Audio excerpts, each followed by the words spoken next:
is the way to go. Absolutely. If you want to recap on what we have been talking about for the last 3 months, even 1 year, our programs are on our YouTube. Yeah, you can go there and Google, that is Financial Monday, MBCI TV.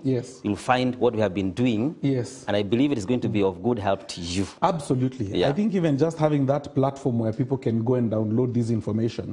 Let me also say this. A lot of this information is actually not free. Like for me, I have paid classes to go and study. I have paid people money to go and study. So me, I'm giving it for free, but it costed me. True. Even the personal testimonies, they costed me. So it may seem free, so mtu anaweza idharau aseme So the thing is this: either you watch this show, or you go pay school fees, you still learn the same things. Yeah, either or. You're giving them the same content. Content We thank God for that. Yeah. So I think you can do a little bit of recap. Absolutely. And again, once again, thank you for having me. I'm very delighted to be here. I thank God for His presence in our midst, for the opportunity to discuss finances. And also I thank God for our father and mother, Apostle John Kimani William and Reverend Naomi, for also allowing us to have this show. So last time we talked about investment. By the way, this has been part of a long ongoing series, and I do not wish to recap the whole series. But at least I could talk a little bit about the last show. The last point that we were discussing in that series was matters investment, and I think I did share scriptures that demonstrate investment. I don't know if our audiences remember some of those scriptures, but off the top of my head, I remember we looked at Ecclesiastes 11:1 and 2. Ecclesiastes chapter 11, verse 1 and verse 2. And I think verse 1 says, "Cast your bread upon many waters, and after many days you shall find it." That scripture is talking about investment because number 1 is written by Solomon. Number 2, bread connotes money. I think we have seen that. And the reason he talks about many waters, he's talking about the seas.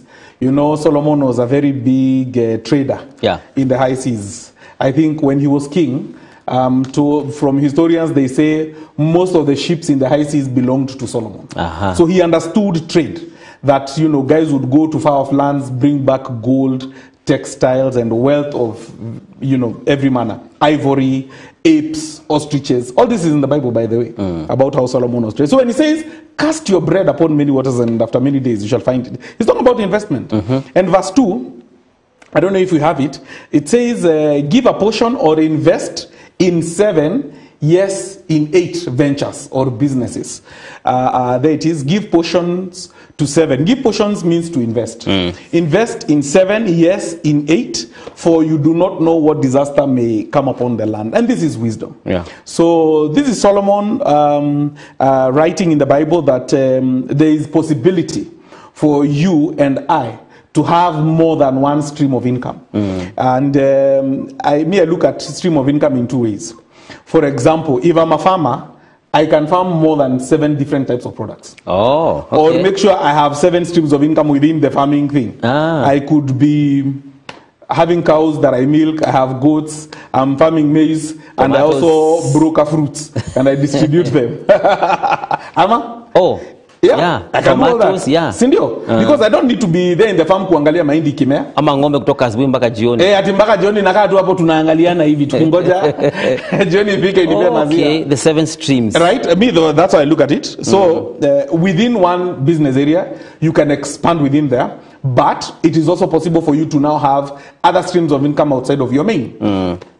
Where yes, you're doing farming, but possibly you're employed, so you do have a salary, and on top of that, maybe there's an online business that you're running as well. So it is possible to do more than one thing. One of the things that we have seen in the Bible, when we're looking at the word co-work from Deuteronomy 8:18, the Bible says, "Is it not I, the Lord, that gives you power or ideas to create wealth?" And the word power or ideas from the original Hebrew text is co-work. And we looked at the meaning of co-work, which means the power of God. There it is. It means the power of God, the strength of angels. It also means open doors, creativity, favor, And it could also be understood that a co-work is God releasing his angels to help us. Yeah. So for us who are believers, we don't just do business blindly. We do business with the help of God. Yes. I think you remember when I talked a little bit about the double portion, the triple portion. God is able to, there it is, but remember the Lord your God, for it is he who gives you the ability. That word ability or power is co-work. Yes. Yeah, co-work, to produce wealth. So God helps us to produce wealth. I think I really want to hammer this point. He is the one who gives us. God helps us to produce wealth. Period. God helps us to produce wealth. It is not my own. God helps us. I love that. It is the Lord that helps us. You know, is it in Psalms? It says, unless the Lord watches over a city, those that watch it, watch in vain. Yeah.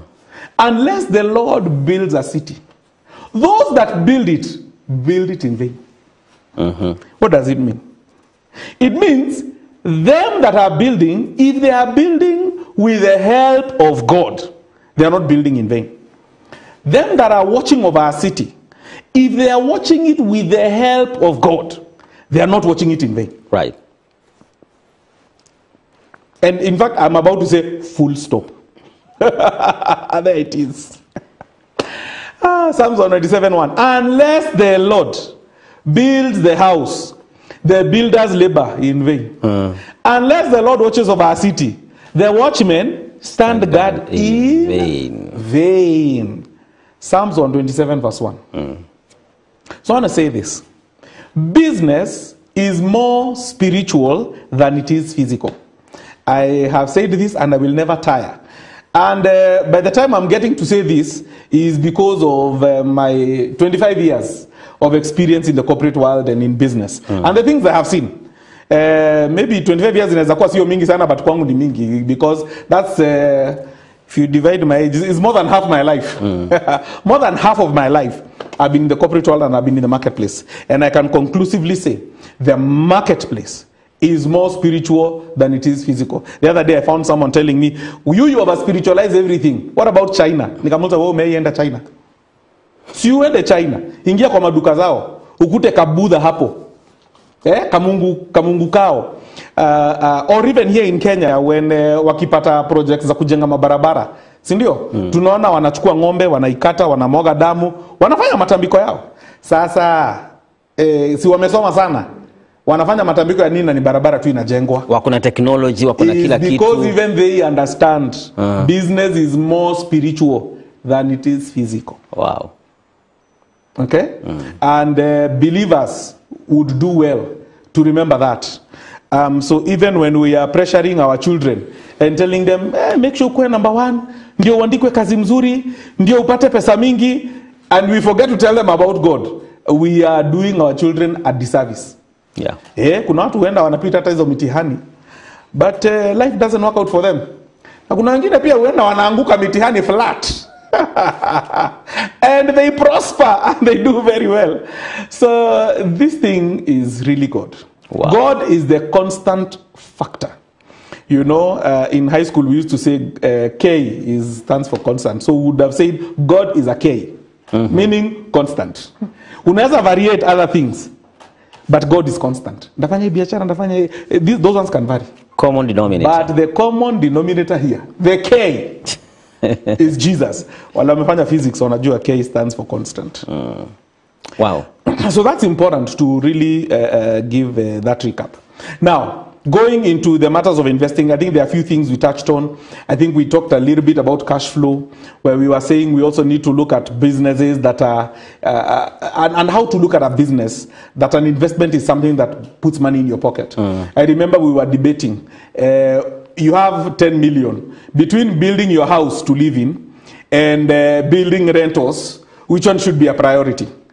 Unakumbuka hiyo? Nakumbuka sana. And I think we ended up with Proverbs 24:27, right? Tilling the land. Yes, Proverbs 24:27. Kama naweza tukapata hiyo scripture hapa. It says, finish your outdoor work and get your fields ready. After that, build your house. I don't know if you have it in Amplified. Leo tuone, to go deeper meaning into this thing. Amplified inasema kama iko, put first things first. That's a good one. Prepare your work outside and get it ready for yourself in the field. And afterward, build your house and establish a home. Hey. Okay? Unfortunately, we grew up being told the other way around. Yes, true. Our parents told us, ukipata kazi, nunua kaplot, ujenge nyumba uishi. Okay? They told us, and they mean well. You know, wazazi wetu wanatupenda sana. So having your own home is the biggest priority for many people. So can I say it is unscriptural? Sindio? Yes, tushasoma. Tumesoma hapo. All right? And this is how I look at it. I think here God is talking about cash flow. Because when you're farming, and you know this, when this is being written, it's being written to an agrarian society. It's talking about something that generates money and generates income and generates wealth. If all of us as Kenyans, we can start thinking in that direction, I think the levels of poverty in Kenya are going to diminish. Yeah. Because many times we prioritize what gives us instant gratification. Unajua, building your own home is instant gratification. You know, driving your own vehicle, that's an instant gratification, right? Would you sacrifice your vehicle, would you sacrifice your home to first build or rentals or something that can bring an income, and then have to be rentals? It could be Airbnb. Because if you have a good location, because in Nairobi, I mean, Airbnb I think is fairly good business. You can make a good amount of money. And nowadays I'm seeing Airbnbs flourish everywhere in Kenya. Yeah, it's all over. Yeah, if maybe you come from a region with a lot of tea or coffee, where we make Airbnb up, you'll be surprised. Kenyans will come, Kenyans themselves, forget even Wazungus, Kenyans, they will come to see, you know. Tea. You know, you'll be surprised at how ignorant our Gen Alpha and Gen Zs are on some things. I don't want to say whose children, but kuna watoto mimi nauliza, sasa hii maziwa inatoka wapi? Wananiambia inatoka kwa supermarket. Kwanza maziwa inatoka kwa supermarket. You know, and I knew this is danger. So kasema watu wapeleke Geshagi, waende wakamue ng'ombe. Hii historia kusema maziwa yanatoka kwa supermarket, they should stop. Wachane nayo. You know, so Airbnbs in Geshagi, you'll be surprised. But we are saying let's think about cash flow. So let's talk a little bit about financial planning. Right? So there are two things. Number one, you need to determine what is your short-term financial goal and what is your long-term financial goals. Okay? So some people may say, you know, my short-term goal is to be able to meet my my daily expenses, is to be able to ensure that we don't lack food at home, to be able to pay school fees and what have you. A longer term goal may be what I'm talking about. I want to start a business. I want to set up some rentals and stuff like that. Okay? Or I want to start a clothes business. I want to start a cosmetics business, you know, whatever it is. And you know, previously in this show, I remember encouraging people, do not look down upon any business. I always say any business has the potential to become a multi-billion shilling business. Yeah. Right? If you know, if you talk of, say, eggs, I've seen guys selling boiled eggs and moving, you know. And, you know, they make their 30,000 a month, buana. They do. You know, and if you're in a good location, you can even make 40,000 a month, right? And we also have heard of millionaires that we've read about in the newspaper who became millionaires from rearing chicken and selling eggs. I think there's a story, is it Mogoko or some billionaire who died some time back? But I think if you go read his story on the internet, that empire was started by selling eggs. So, kiona mtu anazungusha mayai hapana dharau. Kuna billionaire mahali, pesa ilianzia hapo. You know, I read such a story in the newspaper. So we said let's not look down upon. I gave, I think, a testimony of someone who I encouraged to continue selling mandazi. Yeah. And today they are millionaires. Because they have a huge bakery with like over 20 employees supplying baked products, you know, across board.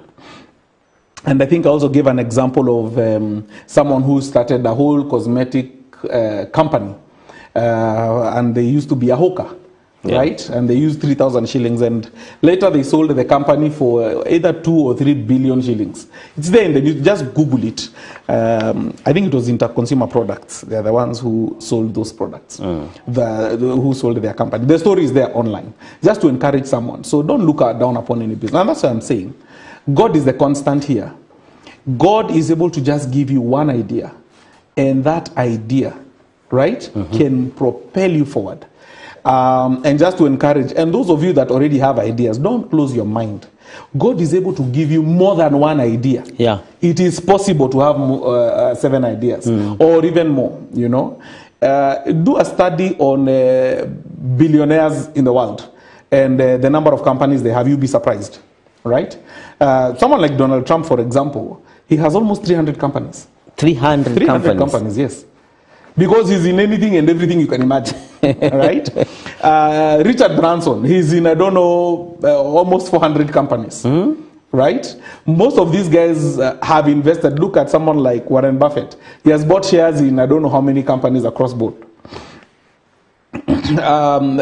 Look at Elon Musk. I think currently Elon Musk is the wealthiest. Yeah. He's doing many things, you know. He's going to space. He's now building robots. He's, of course, he has X, which is a social media platform for him, and many other businesses, right? So if billionaires are doing it, who are we? Right? So it is wisdom. It's biblical wisdom. It's what the Bible says. Yeah. And we take it because God has the ability to help us to get there. Good. So financial planning. How do we prepare a financial plan? So, number one, and I think I'll share with you my notes. We can put them up on the screen. You can take a screenshot or go type them out. They will help you. So, number one, if you have them, our director will put them up. Set aside a designated time and resources, you know, and note down your intentions.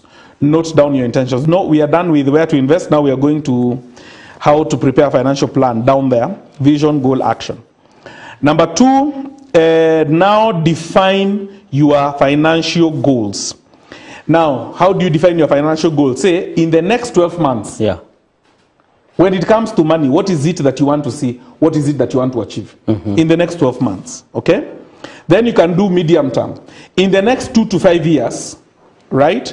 When it comes to finances, what are your goals? Ni nini hii ungetaka kuona kati ya miaka 2 na miaka 5? Na hapa pia ni vizuri pia kufikiria kama uko na watoto. Kwa sababu unaweza ona in 5 years watoto wangu watakuwa high school. Ama in 5 years watoto wangu watakuwa university. Yes. Right? Na pia uangalie long term. Between 5 and 10 years, what are your long term financial goals? 5 to 10 years. Na hizi zambali ni vizuri uanza kufikiria things that can even help you in terms of retirement, depending on where your age is. It is okay to think about retirement when you're 25. Yes. To plan for it. As early as that. As early as that. Where anza kupanga. Right? You know, they say failing to plan is planning to fail. Right? Where mi nasemanga, where kuwa na mpango. So that when the Lord shows up, you don't get shocked. Yes. Right? When God shows up and opens the windows of heaven and money lands on your lap, you don't start asking, haya, tumeangukia, tufanye nini? Paka unachanganyikiwa. No. Plus also, when you don't have these kind of plans and goals, how are you praying? You're telling God what? Lord, I want what? God, I want money. That's, in my opinion, that's a weak prayer. That's a weak prayer. Money. For what? Why? What goals? Right? But when you have goals, right? God is able to see them through. And with goals, you exactly mean what you exactly want to do. The things that you want to do. Yeah. Present them before God. You know our God is a God of plans. Yeah? And, you know, I'm being reminded of that scripture in Proverbs chapter 3. I think it's from verse 4. That says, trust in the Lord with all your understanding and in all your ways acknowledging, you know. So you make plans and you give those plans to the Lord. You entrust the Lord with your plans. Yani ukiomba uko na mpango ambaye unaomba. Yeah. I won't be too blindly. I won't be too blindly. There are things that you have, you know.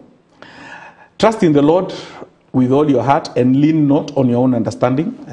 Now on the next verse. In all your ways, verse 6. In all your ways, acknowledge him. And he will do what? He will make your paths straight.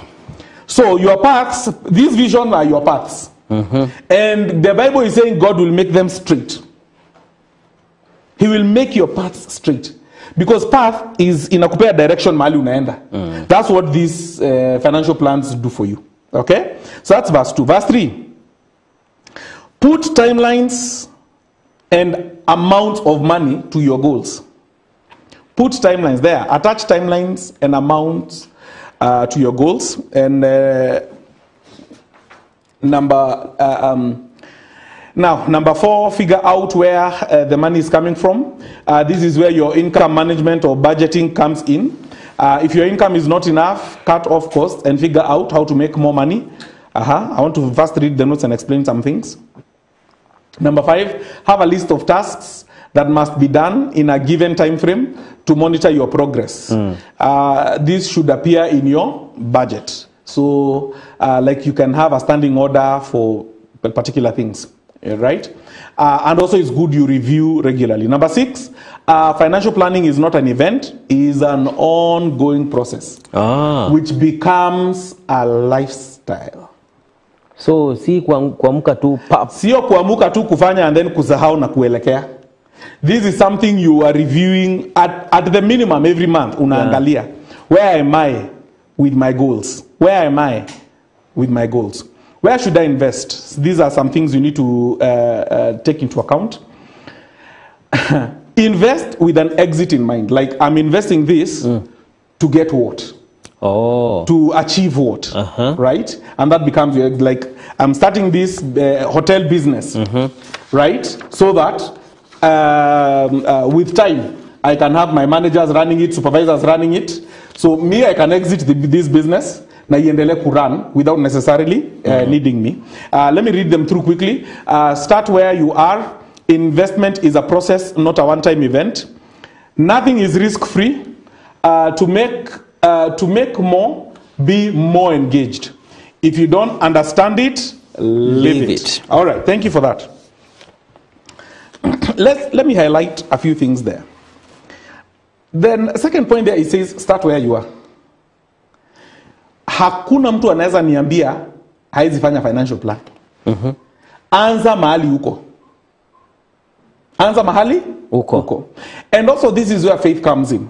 I know as professionals we tell you of course to look at you know, what monies do you have and plan. But also me, I say this is the place for faith. If God has spoken to you and the Lord has said, I'm going to bless you in real estate, and I'm going to make you a billionaire in real estate, right? And right now as we speak, you are broke. You have nothing. Okay? Me, I say start with information. Start with knowledge. Which are the areas in real estate that people are investing in? Even if you don't have the money, me, I say you do the research first. Do the what? The research. You do the research first. Gather the knowledge. And as you pray, ask the Lord, Lord, where do I start? Because we can't say, anza na kujenga flat ya 5 floors. Unatoa wapi hiyo pesa na una. Currently you're even jobless. Okay? So you are doing your research. You're doing, you have information. And at the same time, you're asking the Lord, Lord, how do I start this thing that you spoke to me about? Let God direct your paths. There's a story that was being told by one of our mutual friends about, he was in a kinyozi, and this friend of his akakuja kumtembelea tu hapo kwa kinyozi. Then wakiongea, the Lord gave him a prophetic word. Akinyolewa tu, akamwambia wewe, Mungu anasema atakubariki katika hii area ya real estate. Atakufanya ukuwe millionaire. This is true story. In fact, the person I'm talking about is committee. You should ask him. He'll confirm this story. So this guy gets a prophecy. Then they don't meet. They meet after like 3 years. They are meeting after 3 years. Coincidentally, they wanagongana in the same barber shop. Ile tu. Ile wagongana haya. We, ulienda wapi? So jamaa kaanza kumwambia, sasa mimi sijakuambia story. Mimi nilianza biashara ya kutafutia watu nyumba za kurent. How much money do you need kutafutia watu nyumba za kurent? Hakuna. Hakuna. Tunaenda tu kiulizia kuna nyumba empty hapa, unaandika. Empty. Hivyo. So watu wakikuja anawaelekeza kuna nyumba hapa, wanampea kitu. Wewe unauza shamba hivyo anaweka kama kapu kake kidogo. Right? Today as we speak, he's a millionaire in real estate. Wow. Because biashara iliendelea ikikuwa kubwa. Na Mungu establish in that area. From nothing. Yes. This is a true story. Wow. Kwanza here in Nakuru, not even the big city in Nairobi. Are you getting what I'm saying? Correct. So when we say start where you are, uwezi kaa uniambie sina pesa. Nani amekuitisha pesa? Anza kufanya research. Sina bundles za kugoogle. Piga magoti, anza kuomba. Anza kutafuta Mungu. Chukua Biblia, anza kuisoma. That's a good place to start. Haitaji bundles. Reading your Bible does not need bundles. Start with spiritual capital. Are you getting what I'm saying? Right. And ukipata bundles kidogo, badala tu ya kukaa Facebook na kuangalia vitu ambazo maybe hazitakusaidia sana, wewe research ile area ambaye Mungu amekuwa akikuelekeza. Are you getting what I'm saying? Yes. So no one can say, I don't know how to start or where to start. I've told you how to start and where to start. Right? In where you are. Kabisa. Anza mahali huko. Mungu amekwambia, you will be the largest farmer. Ni vizuri. Na sahi, you don't have land. Hata inheritance shamba hauna. Haina shida. Enda soko. Tembea huko soko. Angalia nini watu wanauzanga wakinunua. Anza kubroka hizo. Then uende kwa mashamba utafute unaweza kuta mtu analima mahindi. Na kuna watu soko wanahitaji mahindi. Naambia wewe si niwalete mahindi kidogo hapa. Start somewhere. Are we together? One of the other things that says there in my notes, and this I'll cover in detail, that it says nothing is risk-free.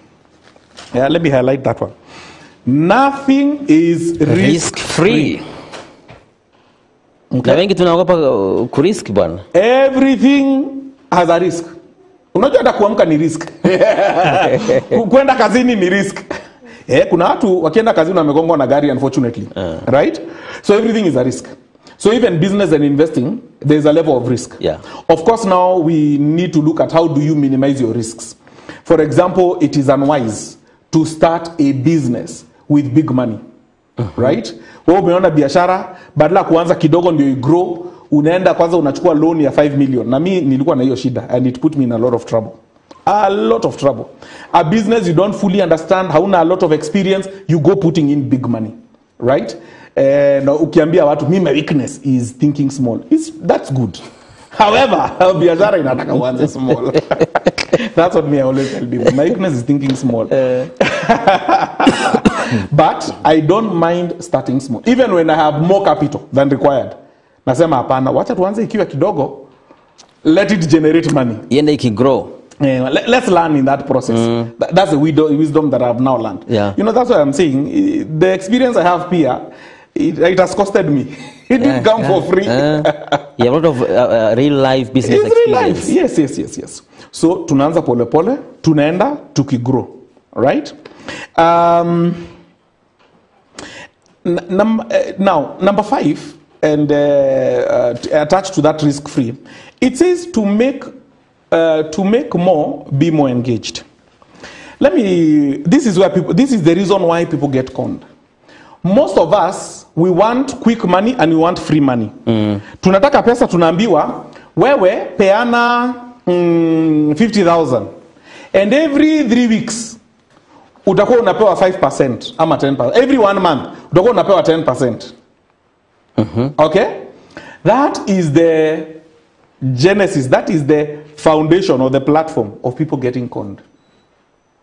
And I attach that also with the last point. If you don't understand it, leave it. I attach it to that last point. If you don't understand it, leave it. You pick for me anywhere where people have lost money. 95% of the times, number 5 and number 6 point, ndio issue. Okay? Yes. So you get into an investment you don't fully understand. People appeal to your greed And let me talk about greed. Sisi tumeokoka na tunapenda Mungu sana. If there is one thing we have to constantly fight our bodies and our members, is the love of money. The Bible says the love of money is the root of all evil. Yeah.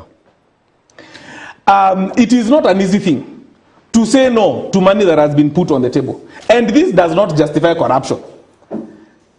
Right? But I'm telling you, it is a difficult thing. When you're in that position, mtu amekuletea pesa, cash.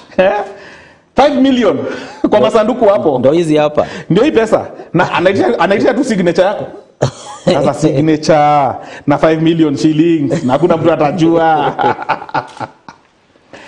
This is an area, you know, Jesus said we cannot serve both God and mammon. This is where mammon comes in. Mammon is a demonic spirit behind money. Okay? Yeah, 1 Timothy 6:10. For the love of money is the root of all evil, all kinds of evil. Some people, eager for money, have wandered from the faith and pierced themselves with many griefs. Even now, hii iliandikwa wakati ya kina Timothy. This is almost 2,000 years ago. It has not changed. It is the same today. A big reason for people backsliding inakuanga hiyo pesa. Love of money. Na kama kuna kitu unafaa unaomba Mungu akudeliver, is the love of money. The love of money. Are you saying we hate money? No, I'm saying love God. Love God. Love God more than you love your money. Don't be like the rich young ruler who was told, give your money to the poor and come and follow me. And he went away sad. And it's Jesus who told him. Jesus was testing his heart. Meaning, huyu jamaa alipenda hii pesa yake kuliko vile alipenda Mungu. Yeah.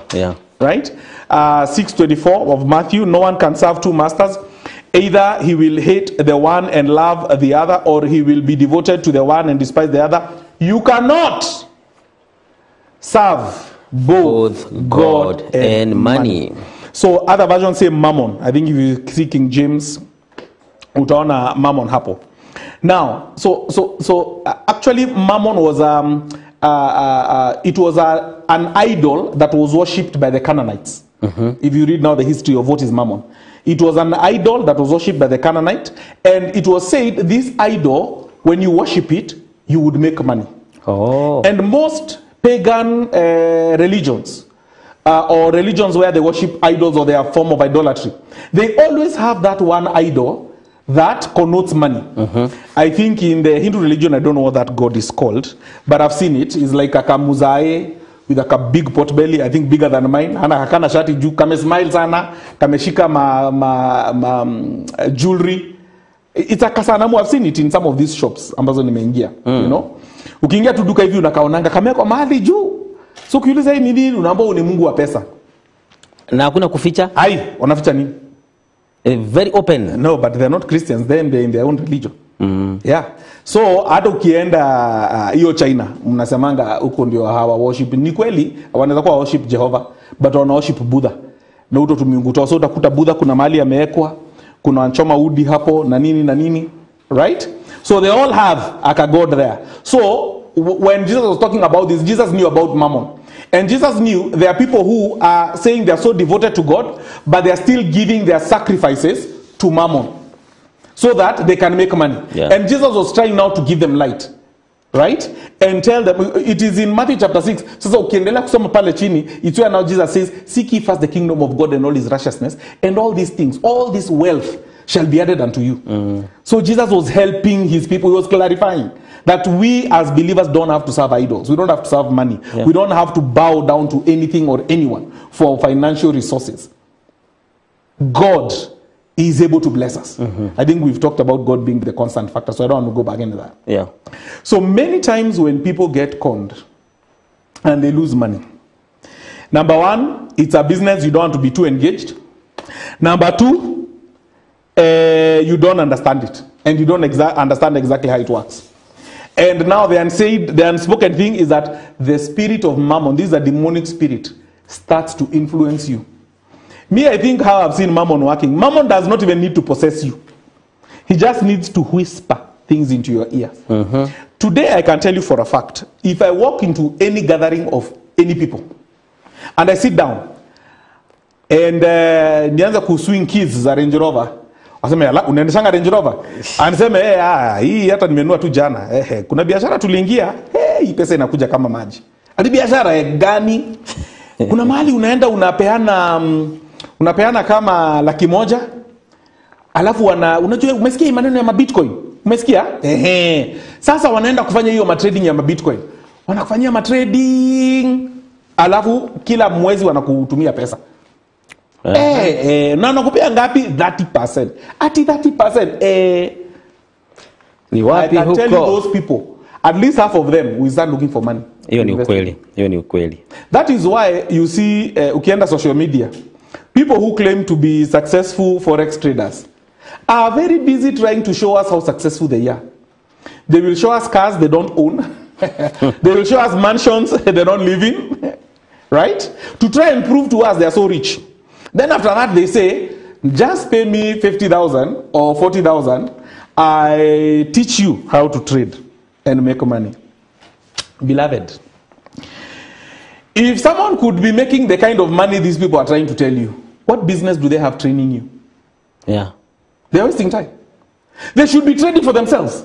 They should be extremely busy. Making money for themselves. Making money for themselves. If indeed it is true, ati nimeenda nikakuta biashara yenye naweza fanya na kila mwezi napata 30%. Yes. Nakuja kukuambia wewe stranger kama nani? Si nianze na jamii yangu. Na ninyamaze. Unajua wanasamanga money hates noise. Pesa haipendi kelele. So ukipata mahali mtu unyamaza, you harvest, you make your money. Yeah. Ama silently. Silently. Unless Mungu amekwambia uende utangaze, hakuna kutangaza. Unanyamaza.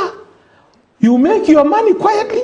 So any money that is making noise, be very careful about it. Are we together? Yeah. So your story and that's how last time we were talking about vitu kama kina Desi and how people were getting conned. Yeah. It's because of that. You're getting into something you don't fully understand. I've met someone who told me, no, hii ni trading, tuna trade kitu inaitwa cryptocurrency, na tuna trade kitu inaitwa arbitrage, and this is how we are making money. I listened to that story and I believed it. But nikasema, let me do my research. So I know cryptocurrency. I didn't understand arbitrage vizuri. Nikaenda nika understand the arbitrage. But from the way I read, I knew it is not possible to make money on arbitrage. In that crypto trading. So I understood it. So I went back and I told this person, this thing is a con. They said, no, it's not. We've done it for several months. It's making money for us. And this is the funny thing. Many times by the ukitaka kujua unakuwa conned is where the person says, put the money in our platform or in our account. Oh, theirs now. Theirs. Unaona kama huyo, you see cryptocurrency, when you're trading cryptocurrency, kuna platforms ambazo mtu anatradia kama platform kama Binance, ingine inaitwa Bybit. These are just big companies that help people. They broker cryptocurrency. So mtu anakuambia hapana tuna trade kwa Binance, lakini we leta hiyo pesa yako tukutradie kwa hii app yetu. Usiweke Binance, uweke kwa app yetu. Na hii pesa haiko kwa account yako, kwa account yao. You've already handed over the money to them. Broad daylight. Broad daylight. Yaani hata utaenda uambie mtu uliibiwa aje na ulijipeleka hapo ukadeposit pesa yako. Are you getting? So I did my research. I realized arbitrage, you can't do money. You can't make money. So I remember telling my wife, this thing is a con game. And even this person who is telling us about it, ata yeye ajui, but the owners of these things due from Malaysia, they are conning people. Right? They are from Malaysia. So, and because initially even my wife had been convinced, I had been convinced. So we had put in a bit of money. So nikamwambia my wife, let's do this. Kwa sababu ndio imeanza, hii kitu eventually itakunywa maji. After 3 months, let's take our money out. So after 3 months, we took our money out. It had doubled. Every 3 months, you are doubling your money. So our money doubled, we took it out. And we were like, hey, you don't want to make more? I said, no, I don't want to. See, I knew this thing, hakuna mahali naenda. And after a few months, hiyo kitu ilikunywa maji kama kitu ingine. People lost huge amount of money. People lost millions that they had invested in. And there's no way you can go and claim that. Unaenda kuclaimia nani? Hii pesa umeweka kwa app. When hii app, they claim to live in Malaysia. So hata ujui kama wako Malaysia. Wezi jua. Na pesa ikiwekwa kwa these online cryptocurrency wallets, unastaki nani? Nani ana withdraw? Unaenda kutoa wapi? Who is this person? It is the hardest thing to trace. Hardest thing. Governments today are struggling to wonder how do we tax people in cryptocurrency. Because when you're in crypto, you're not even in the banking system. You are in a completely private system. Are you getting? Yeah. And unless you tell someone you have money in crypto, it is not possible for someone to know the money you have in cryptocurrency. Are you getting what I'm saying? Yeah. So people who got conned there, they did not understand it. So point number 6 is very important. Let me repeat it. If you don't understand it, leave it. If you don't understand it, just leave it. Usingangane sijui nini. Kama uelewi achana nayo. All right. So, let's go to some of the places where you can actually put in your money, right? Some examples of places you can put in your money. I talked about business and business ideas, so I'm not going to go into that. So, you're doing business, you've made a lot of money, where do you put this cash? You're working, you're earning, you're getting good money, where do you put this money? Number 1 place to put your money is in SACCOs. Okay? SACCOs are very important. I believe majority of us, we know what SACCOs are. And essentially with SACCOs, you need to be a member of a SACCO, and as long as you are over 18 years old. And we are going to look at the benefits of a SACCO. So if you're 18 years and above, ID and a KRA PIN, that's important. And most SACCOs are open to anyone to join. Some are actually, you have to be in that particular industry. But nowadays I see most SACCOs you can join. You know, I don't have to work for example, Kenya Power to be in Steam SACCO. I can just join it. It's very open. Yes, nowadays I think they've opened. A long time it was, and there are still a few, ambazo ziko very industry specific. And there is a registration fee that you pay, and there is a minimum shares that you have to buy. And most of them tell you every month, kuna ile pesa lazima ukuwe unaweka kwa account yako ya SACCO. So if you are on a salary, if you're receiving regular money, right, having a SACCO is a very good thing. If you're in business, a SACCO is a very good place for you to start saving your money if you want to grow your business. Okay? So what happens is that you deposit money in a SACCO, and when you put money in the SACCO, you can later come and borrow up to 3 times the amount of money that you have put in that SACCO. Are we together? So you can borrow against your savings. Yeah. Why would you want to borrow from a SACCO? Because it is cheaper than borrowing from a bank. Or in terms of? It's cheaper in terms of interest. Or interest. Yes. In terms of interest, it is way cheaper. Even the processing time is much faster, much easier. Because you see, SACCOs is more of membership. Yeah. And so more often than not, mtakuwa mnajuana. You know, people within the SACCOs tend to know each other. And they can see all your records there. The approval process is quicker as well. So you can access loans here. I think for some of them, they say you must save for at least 6 months. So after 6 months of saving, to say you may save 100,000 shillings, then you can borrow up to 300,000 Kenya shillings. Oh, that's nice. And me, I say if you're going to borrow, you better be borrowing for business. Kuongeza stock ya biashara inaendelea. Si kuanza biashara. Where's the nini? Si vizuri kukopa. Let's talk a bit about that. Yeah. And I'll talk about debts. If you're starting a business, it's not good you start with debt. Start a business with savings. Okay. And start small, as we said. Right? Usiogope kuanza small. Start at a minimum level. Let it grow. If you realize, for example, your working capital is 50,000. That every week I use 50,000 and I end up with 90,000. Na nikitoa expenses, profit yangu hapo ni 20k. Yeah. Unaweza sema na hii capital yangu ya 50k, if I have savings in the SACCO, si niongeze 25,000 into hii capital yangu ya 50k. Are you getting? SACCO sasa. Yeah, so that even when you're borrowing for something that is already working. Ina boost hiyo biashara yako. And many times if your business is profitable, actually, you might not even need to borrow. You'll just reinvest your capital, which is your profits. Yeah. Which is what personally I would advocate for. As much as you can. I personally believe it is possible to operate without debt. It's possible. It's hard, but it's possible. It can be done. And to the extent that you can, you know. And if you must borrow but pay quickly. Borrow na ulipe very fast, get out of that. Your mindset should not be a borrowing mindset. Right? Omba Mungu, mwambia kufungulie njia, mwambia kusaidia biashara yako you expand. And if God tells you now take a loan here, then by all means do it. Yeah. But I rather you don't usijipeleke huko. Yeah. Before we move to the next level, yes, I would love we take a very short break. Yes. Then we'll come and maybe continue from that point. Just to remind our audience that this is a financial program whereby we talk on money matters and finances. And today we are so much on investment. And if you want to get more clarity on the investment, Mr. Gidenji is with us today to give us the insights on that. 23814 is our SMS number. You can text there, or WhatsApp number 0721 105 105. Investment is today's topic. A short break. We will be right back after this.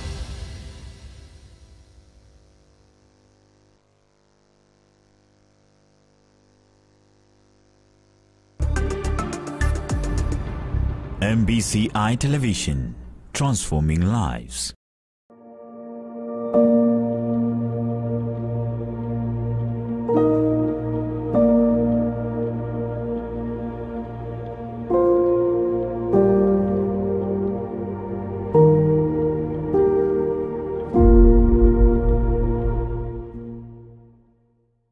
Number on your screen. The Lake Bolosat Half Marathon, June 15, 2025.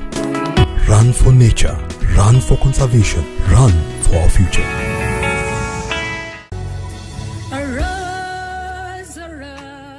Are you ready for spiritual awakening? In this month of June, the Wailing Mothers and Pastors' Wife Fellowship Kenya Nyeri chapter invites you to a transformative conference, the Wailing Prayer Feast 2025. 21 days of prayer and fasting at Kamukunji Grounds, Nyeri, commencing on 8th to the 29th of June. Experience divine healing, embrace total restoration with a dynamic lineup of God's generals, including Dr. Lucy Nganga. They are not like Joseph. Joseph was thrown in a foreign land, but he had self-government and rule. Mama Ada Adoyo. He pointed at a mountain and said, "This is the one I want." Pastor Julia Karanja. Contend for your priesthood. Reverend Evans Chumo. Watu ambao hawajui kushindwa ni watu walio na majozi. Pastor T. Mwangi. You can be young and full of God. Reverend Mike Bitok. Your mind is managed by the renewal of the word. Prophet Paul Moneki. May God give you more than internal womb. Apostle Julius Subi. Certain things will take place in the heavens that will affect the earth. Apostle David Juma. Lazima God atapreserve kamundu moja. Apostle Andrew Nganga. But when we are prayerless, we become subject to the environment. And Prophetess Winnie Andrew. For Maono is survive, there must be midwives who will preserve through prayer. We gather under the powerful theme, positioning a generation through intercession, inspired by Jeremiah chapter 31 verse 15. Don't miss the powerful proclamation march on June 28th, culminating with a powerful climax worship rally on June 29th at 2 p.m. Daily sessions, that is morning devotion from 5 a.m. to 7:30 a.m., morning session from 9 a.m. to 11 a.m., lunch hour from 12 p.m. to 2 p.m., evening service from 3 p.m. to 6 p.m., Saturdays from 9 a.m. to 6 p.m., and Sundays from 2 p.m. to 6 p.m. Boarding at only 150 Kenya shillings per day. Pay via M-Pesa till number 4462620. For more information, contact 0720-674-404. Welcome and be a part of this generational army. MBCI Television, transforming lives. Yes, karibu tena katika kipindi cha asubuhi ya leo, Financial Monday. Leo tunaongea kuhusu uwekezaji, investment in English. If you want to learn more about investment, today is the topic. If you want to dig more or ask questions, 23814 is our SMS number, or 0721-105-105 on our WhatsApp number. We are also live on our social platforms, FB and YouTube. You can recap on what we are doing after the program or you can send someone a link to be blessed the way you are blessed over there. And today we are in a very good foundation. Yes, on sasa tunaongea kuhusu SACCOs. Yes. So let's see the factors to consider when choosing a SACCO. Then there's an insight that I want to share with us concerning SACCOs.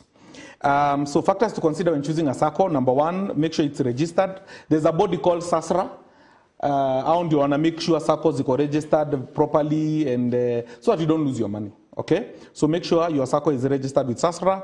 Number one. Number two, when you're joining a SACCO, ni vizuri ukuwe na 2 or 3 other people ambao mnaingia now. Number one, you'll encourage each other to save. And number two, anaweza kusaidia kuguarantee. And there you have them. Number three, compare the interest on loans and deposits. Usiingie kwa SACCO pia ambaye interest iko juu sana. Okay. Right? Na pia ukiingia unaangalia ni nani anakupea interest mzuri. Technology, SACCOs nowadays, some of them even have apps. So unaweza kuwa na deposit kwa your account by M-Pesa and you withdraw by M-Pesa or a short code. Then take keen interest on the loan's repayment period once you have a loan. Advantages of a SACCO. Number one, you develop a saving habit. Aha. So kwanza ukiwa na mshahara, ongea na employer, akuwe vile pay inakatwa. Uko unakatwa pesa ya SACCO hivyo. It will help you. Inaenda direct. Inaenda direct. Hiyo pesa msionane. Inakatiwa kwa mfereji. Bas, na ukiwa na biashara, we tell your accountant. Unaambia accountant, make sure this money goes to this SACCO. You know, sometimes if you own the business, you can bully or, you know, you might not take the money yourself. Yeah. So let your accountant do it. So you develop a saving habit. Number two, of course, you access loans easily. Number three, this is very key. They offer emergency loans.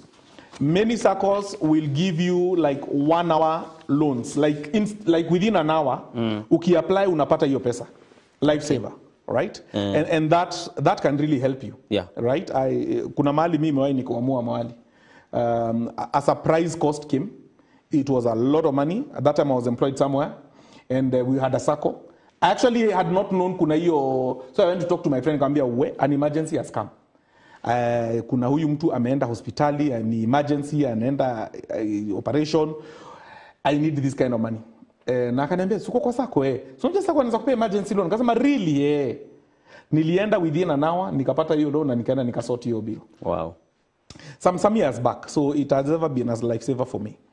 And yes, I paid it within 1 month. The issue of dividends, I'll talk about that. Next of kin benefits, I'll talk about that. You get your money back in case you exit the SACCO. So deposits are refundable. Share capital is not refundable, but you can sell your shares to someone else. Or to someone else. Yes, unaweza uza shares zako na uweze kupata pesa. So you can deposit either two. Sorry? You can deposit two. You can deposit. It operates like a bank account. Share and what? And so savings. So let me help people understand. So you have a deposit and share capital. Deposit ni ile pesa wewe unajisevia yako, right? But every SACCO in a kitu, now you understand about company shares. Yeah. So every SACCO, when you become a member, there are minimum shares you need to buy. Okay. And normally there's some regular payments you have to make that go towards the share capital, so that you keep increasing your shares within the SACCO. So what happens is this: at the end of the year, SACCO itaangalia ione we have made 5 billion profit or 1 billion profit. Na katika hii 1 billion profit, 500 million or 700 million tutapeana kwa our members as interest. Yeah. So the more your shares, the more the money you make. Oh. Are you getting? And there are SACCOs that even have a track record of giving people 17%, some even up to 20% interest per year. That's good money. That is good money. And particularly, you know, big SACCOs ambazo ziko na good membership na track record yao ni mzuri, they can also be a very good retirement tool. Hata wacha retirement. Me, this is how sometimes I propose for people to use SACCOs. Say you have children.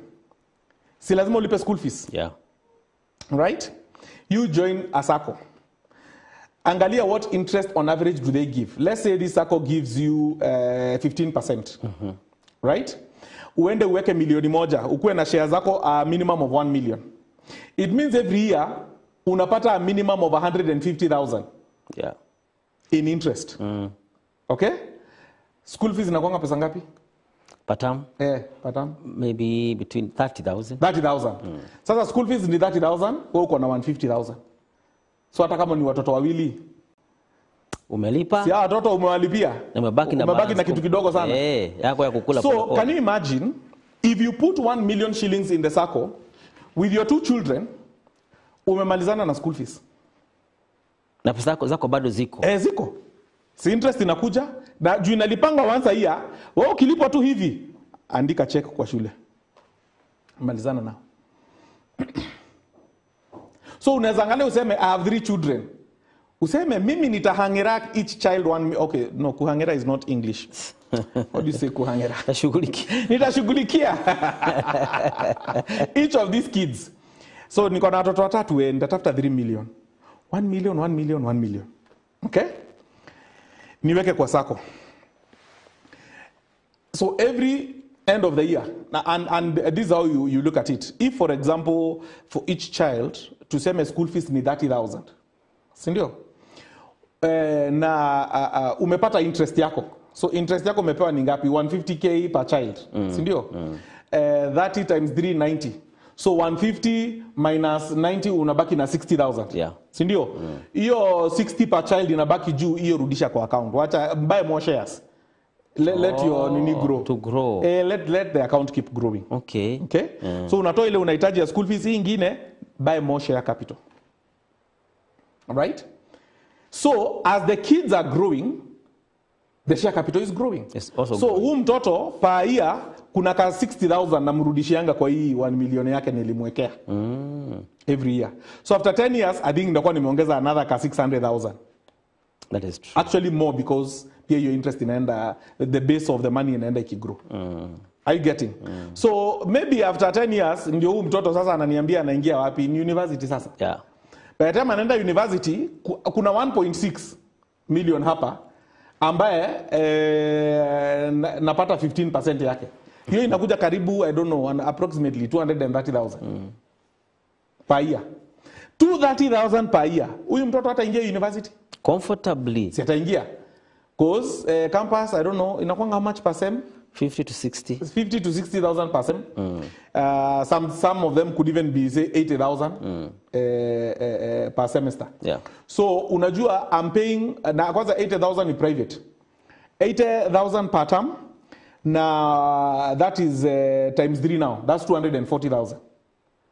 Huyu mtoto umemlipia school fees hata university, hakuna stress. Yote cleared. Yote. Kwa sababu kuna mali ulisema, unazaa mtoto, unasema kila mtoto natafutia milioni 1. Are you getting? Wewe uone hapo umesomesha watoto for free in quotes. Hauna stress. Hakuna jasho unatoa hapo. Hakuna jasho ya school fees. Na pesa yako haiguzwi. Pesa yako haiguzwi. Iko tu pale. Pesa iko. In fact sasa wameenda wamepata makazi, wameanza life. Hata kama mtoto anaanza life, hata unaweza mwambia umepata job, hauna pesa ya kuanza life, acha nikusaidie.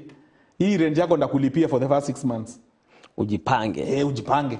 Ama hata ukiwa umemzevia pia kidogo unamnunulia kagari, unamwambia hebu chukua hii gari sasa itakuwa inakupeleka kazini. Yaani unampea ka booster. Right? In fact, in the US there was a study that was done and they noted that children from white families compared to children from black families, the children from white families, by the time anaanza life, on average they have $100,000 to start life with. Yani tayari huyu mtoto akona kama 13 million. So unakuta maybe ni nyumba amepewa na wazazi, gari amepewa. Sasa by the time watoto ambao parents zao maybe hawakuwa na hiyo uwezo, watoto unajua kucompete, they are competing at different levels. Ni ngumu. This white kid can take risks. But this black one hawezi take risk na job yake, kisha ni hivyo. Huyo anajua hata nikitake risk niko na ka fallback fulani hapa kana nisaidia. So they can be more innovative. Are you getting? Okay.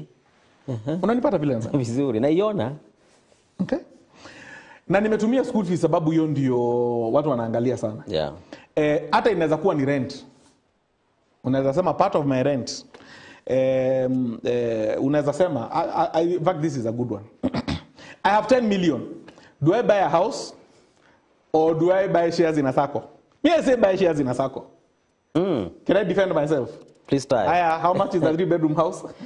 Kununua maku rent.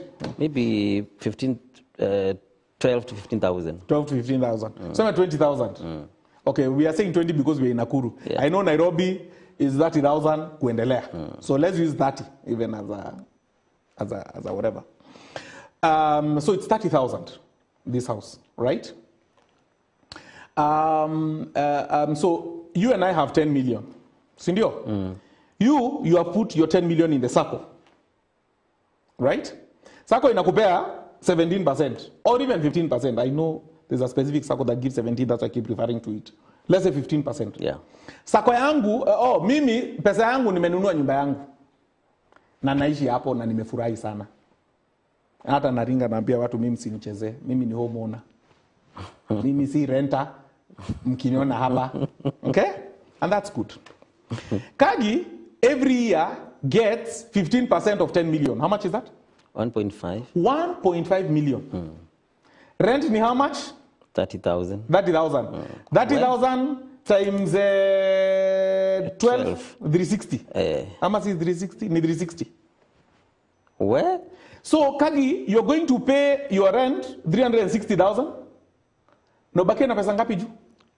Kitu kama 1.2. 1.2 na kitu 1.24. No, 1.14. Kitu kama hiyo. Yeah. Juu. Who's better off, you or me? Tumezeeka sasa, tumeretire, naanza kukuringia, unaona niko na nyumba mzuri. Sasa si hata nikunichekelea na nichekelea. Naambia ni vizuri wewe endelea kuishi kwa nyumba. Nasema hey. But itakuwa inabidi nikuje kuomba chumvi kwako. Because maybe that was all the money I had, I just put it in my own house to live in. Yeah. Are you getting how to use a SACCO? Paka naanza kusema Githinji siku hizi afikirie or something. Yeah. Are you getting? So you can actually use interest za SACCO to make life easier for you. So you can save towards a goal. Ujue hii pesa mimi na save.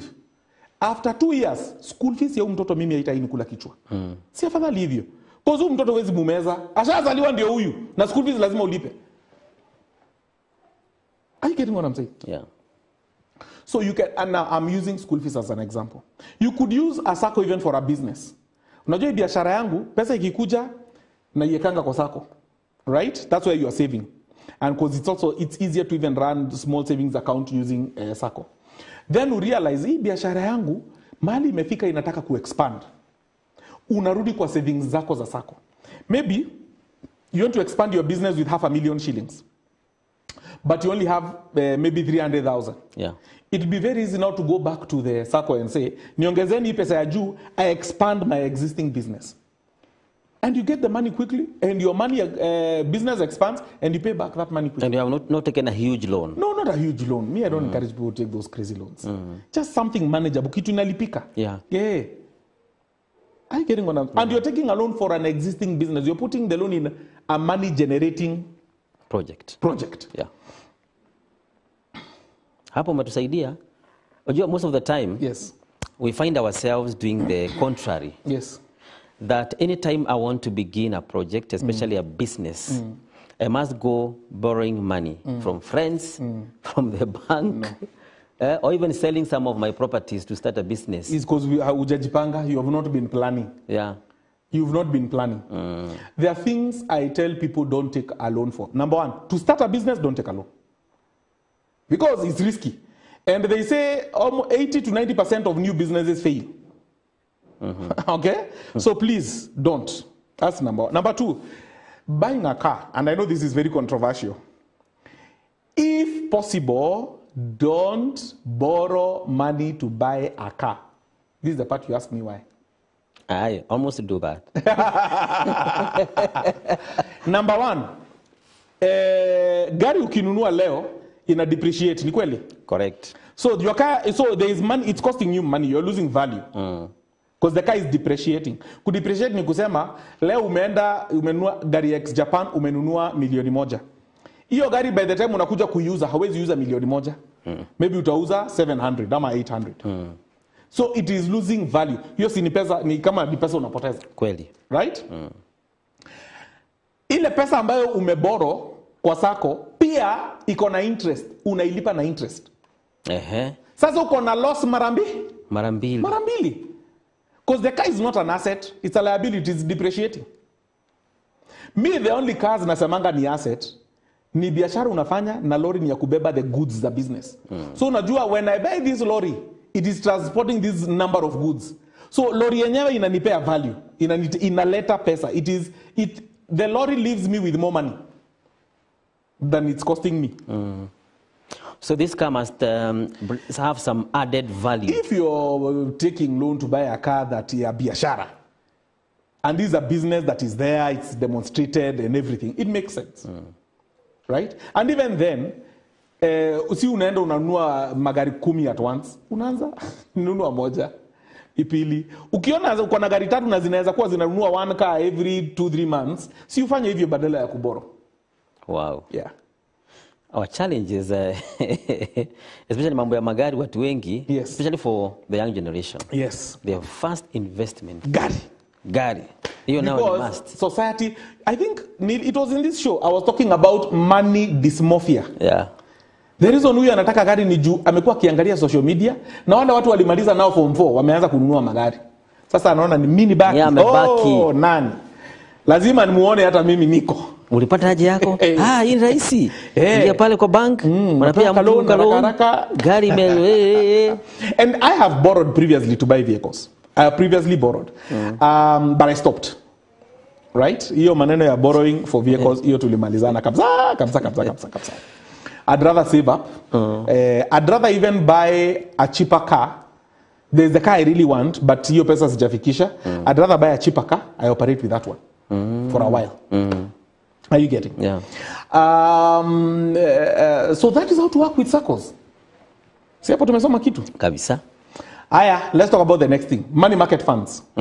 What are money market funds?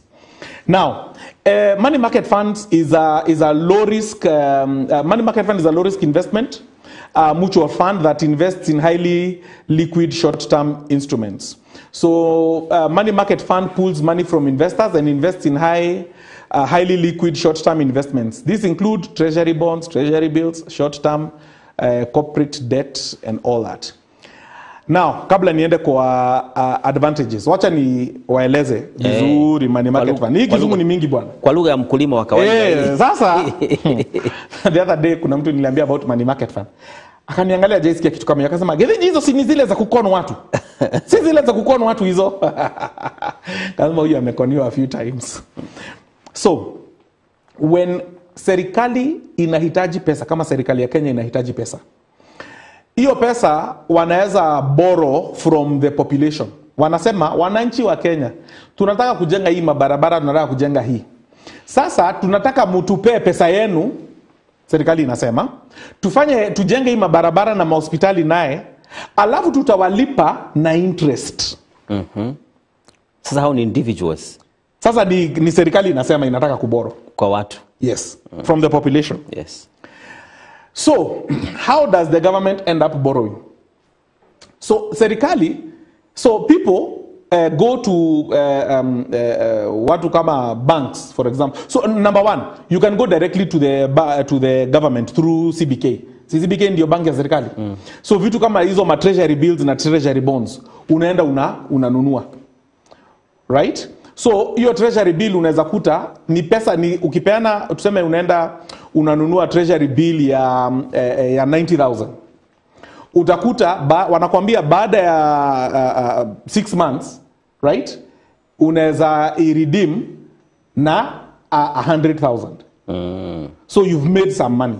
Yeah. So there is an interest there to be made. And by the way, it is so easy to learn more about vitu kama treasury bills because CBK have a channel on WhatsApp. So unajua vile WhatsApp siku hizi inakuwa na channels. So enda utafute channel ya CBK. They have a lot of free information there, right? Okay. And also online there's a lot of information on treasury bills and treasury bonds, that you can learn on how to kuna ile wakati wao wanaziuza wanataka kufloat, ukishajua then you'll know how to go and buy. There are also people who can be like a broker in between. So kuna watu wanasema mimi sasa serikali nataka nikuwe na 100,000 kununua hii treasury bill. Mimi niko na 20k. Sasa nitafanya nini? Na nataka kununua hii kitu. Ama kuna wakati serikali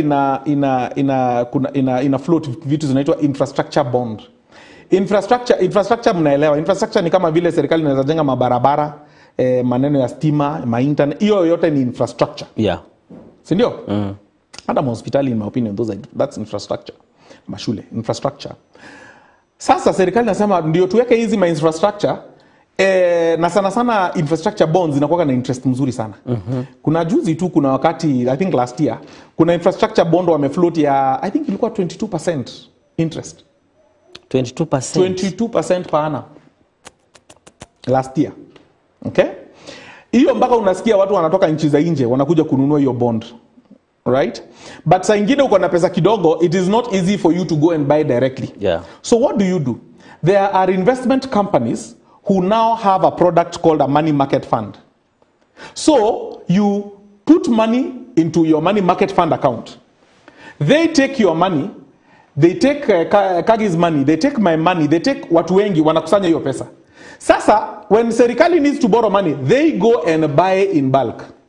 So wanabuy hizo treasury bills, hizo treasury bonds. Are you getting? Corporate debt. Unaweza kuta there is a big insurance company na inahitaji 5 billion shillings. Right? Itaenda kwa kampuni kama hizi na inawaambia hii 5 billion tutailipa in 4 years and every year tunalipa na 14% interest. Right? That's what a corporate debt is. So and sometimes you can buy directly to a corporate debt. Tuseme mimi pesa yangu nataka iende hapa. Right? Because those ones normally the interest is fixed. Na kwa hiyo 14% is throughout. Yes. So for a money market fund, umeelewa sasa? So an investment company iko na money market fund. Nyinyi mnaweka pesa yenu, so uko na account yako, una deposit pesa yako, wanakuinvestia hii pesa. Hii pesa kuinvestia every month wanakuambia because the interest changes, but on average interest ya money market funds inachezea between 10 and 16%. Okay. Per annum. Yeah, it's not per month, it's per annum. Interest is per annum. So per annum means? Per year. Annum is a year. Yes. Yeah. But that means when the interest, for example, is 12%, yes, it is not going to deviate. So it changes. Or it changes. It changes every month. Oh. Okay? Kwa sababu pia hii interest pia serikali pia ina vary. The interest vary kwa sababu unaweza kuta anasema hii treasury bill ama hii treasury bond iko na hii interest. Yeah. Hii iko na hii interest. Infrastructure bond kuna ya 22%. Now hii serikali has reduced the interest. Yeah. So unakuta wanaweza float for example an infrastructure bond na waseme sasa hii bond ni ya 13%. Unaona sasa si kama ile. So kama ulibuy ya 22% wewe umeangukia. That time. Because wanakuambia ni 22% and is running for 6 years. So unajua hapo umeumera. I get it. But sasa, so the interest varies because it's the government that is borrowing. Okay. But for me, anything from between 10 and 16% is good interest. Right now, they're averaging 12-13%. Right? Now, if you just go to Google right now and say, money market fund companies in Kenya, ni mingi, itakuletea list kubwa hapo. Right? I think in my notes kuna list niko nayo mrefu. Sijui kama hiyo list iko inaweza yako hapo watu waone. Some of the companies, right? That you can invest in. So the beauty na money market fund, unaweza anza na 100 yako 5. Unaweza anza na 1,000. Unaweza anza na 5,000. Unaweza anza na 10,000. Are you getting what I'm saying? Yeah. Because wana collect pesa from many companies. These are just companies. I just got this from the net. Na nakuonesha minimum investment kama wa kwanza wanajiita nani? Etika Money Market Fund. Au unaweza anza na 100. Right? Na wanasema minimum top up ni 100. Interest hapo ni 12%. Hii I think ilikuwa hii ni ya last year. Na kuna watu wanakucharge pia management fee, right? So kuna Etika hapo, kuna Saiton money market funds yao minimum ni 1,000. Kuna Nwealth. I don't have figures for Nwealth in terms of minimum investment. Actually, I think mwenye Nwealth namjua anaitwa Simon. He has ever been here in this show. Nwealth is a believer. Gen Africa, for example, is 500,000. So kuna wale wanaitisha more money. So go to the next slide. We just see watu tu waone which companies there are. I'm not going to go through all of them. Ndio hizo. Ziko mingi. Hata naona mabank hapo, naona Coop Bank, naona Nabo Capital, kuna Money Market Fund. 1 million. Well, now it's 100,000. Hiyo ilibadilika. That's 100K you can get in. Sanlam, Dry, KCB, and other people. Another slide, watu waone. Ni mingi. Ona. Adam, Zimele, CIC, Absa, Britam, Orient. Even their interest rate. Yeah, Equity Bank. This information is public information. Ukigoogle utaipata hii. You can find this PDF. Oh. Right? I think that's it really. Yeah. So, ndio hizo hapo makampuni. People ask me, where do I put my money? There are many. So go get, ukienda online useme tu PDF ya, you can get this PDF online. Yeah. It will just help you analyze so that ujue mimi for example, because unaweza kuta mtu anakuambia minimum deposit ni 100,000 na interest yao ni mzuri. So unaona saa lazima ujikakamue. Yeah. But kuna mwingine anakuambia hapa minimum investment ni just 100K. You remember what I said about SACCOs, what you can do with a SACCO. Now, the beauty about a money market fund, unlike a SACCO, money market funds, your interest is calculated either daily or monthly. Oh. And in a money market fund, you can withdraw your money within 48 hours, on average.